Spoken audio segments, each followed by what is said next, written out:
Mapagpalang araw po sa ating lahat. Ako po si Emmanuel O. Alejandre. Ito po ang aking daily devotion para sa ngayong March 8. And for today, ating pong pag-uusapan kung ano ang Kristiyanong pananaw sa theory of evolution. Tayo nga bang mga Kristiyano ay suportado sa theory of evolution or the Darwinian evolution? Kaya po pala tinawag na Darwinian evolution dahil si Charles Darwin po ang nag-prophesize nito.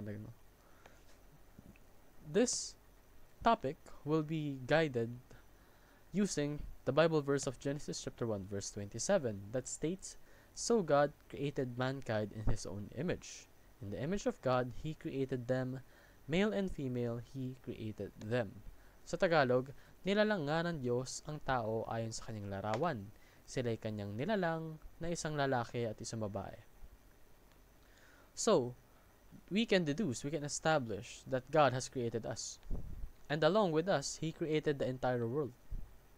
Kumbaga, God is our creator. He created everything. Everything that you can see, everything that you can hear, everything that you can feel is all created by Him. Even science. And science is very diverse, no? The theory of evolution is based on science. So, if God created science, the only science that we should support as Christians are the science that involves God. Because God created everything. And as His faithful believers, we need to study everything that He created in order to glorify Him further, no? That's why we use science. Therefore, secular education or science that is focused on the secular aspect is not neutral. It's bad because the whole concept of being secular is being void of God. Kumbaga, kung secular science yung pinipursue mo, yung pinipursue mong science is science that ignores God.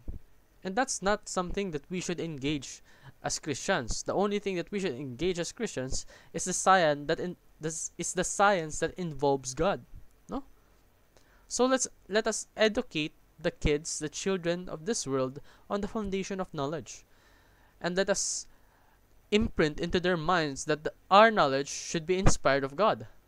And we should expose secularism as a religion against God. Even though it's not the textbook definition of religion, it's something that goes against God because it basically ignores our creator, no? And that's something that's not true. So we should engage science as a domain or territory of Christ, in a sense that we honor Christ with science because we are studying His creation and not ignoring Him. Yun lamang po ang aking daily devotion. Maraming salamat sa pakikinig. Pagpalain po tayong lahat and let us all give glory to God.